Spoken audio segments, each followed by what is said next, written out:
stay out there longer than Fox or Mewtwo can. But yeah, that was.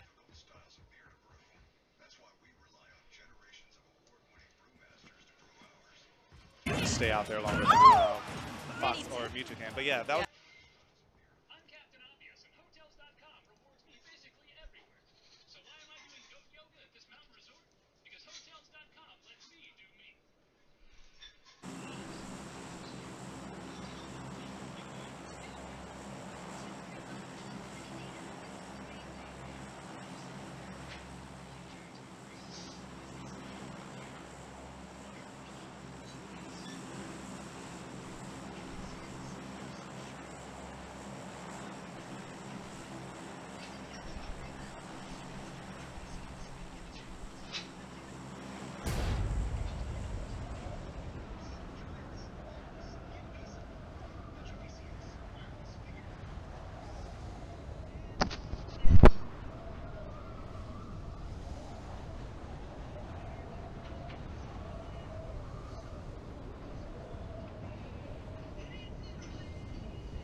Take that.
Hmm. Oh, what?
Tututo na din na. Pek? Ha? Dili. Ang kuan ba duwa ba?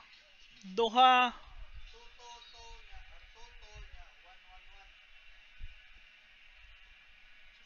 Mo ba? Sti-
Naik pitch.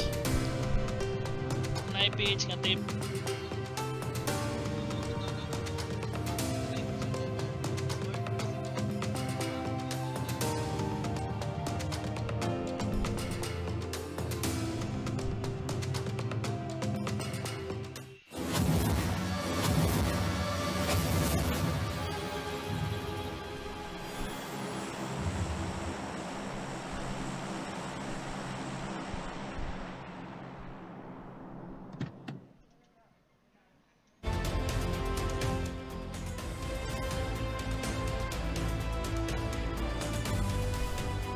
Hello and welcome to the 2018 PUBG Zemo Australia International Invitational.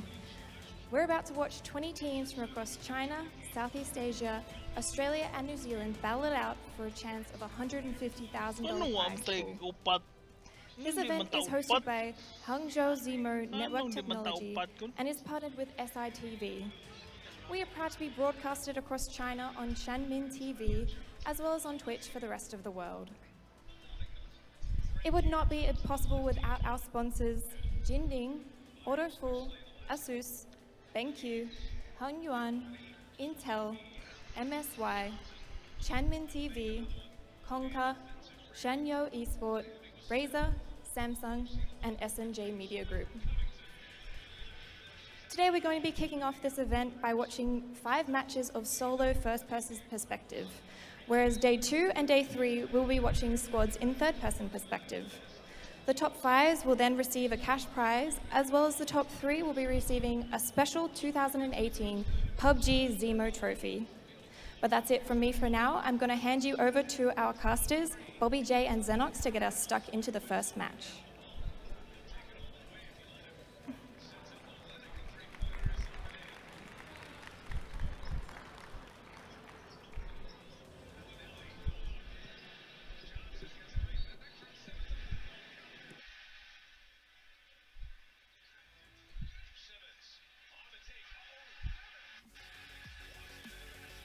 Xenox, and we're ready to go with the PUBG Zemo Australia Invitational here in 2018. Our home turf in Melbourne. What's going on, brother? Well, a lot actually. PUBG Zemo down in Melbourne, Australia. It's really good. It's, you know, we're Melburnians. It is exciting to have an event this big in Melbourne. It usually goes to those guys in Sydney, but scumbags. It's a great atmosphere down here in the arena already. The solos today, though, will be very interesting. Obviously, the players all coming here as squads. Now, going to have to split for the first day. Yeah, before we get into that, today's broadcast is brought to you by Hangzhou Network Technology, partnered with Zemo, and also Twitch TV for broadcasting online, and Chenmin TV. And also we have SITV, Jinding, Autofull, Asus, BenQ, Hongyuan, Intel, MSY, Chenmin TV, Konka, Chanwen Esport, Razer, Samsung, SNJ Media Group. So I try to get all that out there for you guys. You got it all. We're good. All right, so now let's get into the business and talk about the teams. So we've got 7 from our boys, and then we got 1 from across the pond with NZ. So we'll start talking about our fellas first. So well, what do you think? We got 6 of our boys. If you don't want to count the New Zealanders, there's one from New Zealand, 4 from China, which is 4AM, JDG, OMG, and QM. From the Chinese teams. Obviously in China, third-person perspective is the most popular mode, and so they are coming in as sort of the favourites here for the squad event. For solos though, it's a little bit up for grabs. For Malaysia, we have 2 teams, the Face Gaming, Orange Esports, and obviously New Zealand, it's just ZT. And from Indonesia, we have 1 team, MSK, coming in from Indonesia. From Thailand, we've got M Cyber Esports, Sunwoo, and Mine. And out of those 3 teams, spoke to some of the Thailand boys, and they consider Mine to be sort of the favourites from Thailand, representing that region. And in the Philippines, we have 5 Peaks, split 3 teams. The 3 sister teams, we've got the Creation of 5 Peaks, the Descendants of 5 Peaks, and then TNC 5 Peaks. Yeah, so plenty of peaks from the Philippines, so they're just missing out on 2 there, mate. I think Philippines has a few peaks. Yeah. So in their region. Anyway, let's And then the Australian teams, of course. Yeah. Can't forget the Aussie boys, obviously Greyhound, Chiefs, Atletico, Pathogen, Tainted Minds, and Osiris, all making their way here down to Melbourne to represent, I guess, their home country, of course, here in Melbourne. Yeah, and one thing to mention is that everything for solo will be in first person, and just as Pasky said before, in third person for the squads. So everyone is saying like the Chinese teams have a big advantage going into squads with third person, but with first person now with solos, who do you see as like favorites? Well, I mean, I was speaking to obviously all of the teams, and only China, Japan, and South Korea are the regions really in the world that prioritize playing TPP. So a lot of the, the teams from Malaysia, Indonesia, Philippines, etc., they actually do focus more on the FPP and play that first person. So they're actually, some of those teams are confident, but having spoken to all of them, that's the Australian players that are considered the favourites to win the solo event, or at least one of them. And the one player that I've heard the most is Critical Motion from the Chiefs. He's the player that everyone has said as their pick to win the solo event. Yeah, and so a bit of pressure there. And when you're talking to the Chinese teams, they're all saying God V. Yeah. The man himself, he used to play for LGD back in the LPL. So he's had a big experience in esports. So coming from League of Legends now, one of the most famous PUBG players in the world. So he's got a tall order ahead of him. He's got a lot of fans as well. I'm sure there's a lot of fans even here in the arena for 4am and for God V. But yeah, who knows, maybe there might be a one-on-one matchup at some point between Critical and God V to decide the chicken dinner. That'd be pretty cool to see. Yeah, you can't forget about Zoid as well. He's one of the players that people are picking to win the solos. There was definitely some suggestions, speaking, it was a wide range of players that were picked for that solo event to really come out on top. Subslayer from Tainted Minds got a few mentions. Zoid mate, obviously, as he said, from Greyhound Gaming, but it was mostly Critical. And P for Potato as well from the Chiefs. So two members of the Chiefs were both sort of tipped to win this solo event from their peers. Maybe that gives them a bit of confidence as well going into the squads, that if two players for them were talked about for solo, they might do one squads as well. I'm not talking about that. The kill percentage is quite a lot higher at the moment as well for points, over 25 points. Or the man himself. You can even hear them in the, I don't know if you guys can hear, but we can definitely hear it here in the arena where people are cheering God V. Look at that, 13 kills. And look at KDA of 2.004. This man is the killing machine. Yep. He's God V. He's God for a reason. He's a God. God. What does the V stand for? Like video games. I'm not sure what the V stands for, but he's been impressive, and sort of the favourites for the squad event 4am. All of the teams have been saying that they're the ones to watch out for from China. Yeah. And we've got now Descendant of Five Peaks. And Jatsu, he was a player actually that was tipped from one of his teammates to win the solo event. So as you can see, 30 most kills as well. 7.59 KDA. That is absolutely nuts. Yeah, I was watching him yesterday here when we were having some practice games, and that man was tearing it up in all the practice games, the exhibitions that we had here. So he's someone to keep your eye on there. So repping it hard there for the Philippines. But he might be the Kratos to God V, as anyone play the new God of War. He definitely could be. He could be the guy that is able to stand. But 7.59 KD, you don't get that unless you're fragging out pretty hard. So for Descendant of Five Peaks, that's probably their best shot if they want to win the solo event would be through Jatsu. Yeah. And then coming up, we will have Cyber Esports from Thailand. So we're going to see their player. So when you were talking to these guys, what did they say to you earlier today? Well, for Cyber Esports, it's their first LAN event, obviously coming from Thailand, and they're not overly confident, but you can see they're 7 KD for JK, and they did say that Mine is sort of the team from Thailand that would probably be the favourites out of that three between Cyber and Sun Woo and Mine, but 7 KD, most kills 7. That's pretty good stats.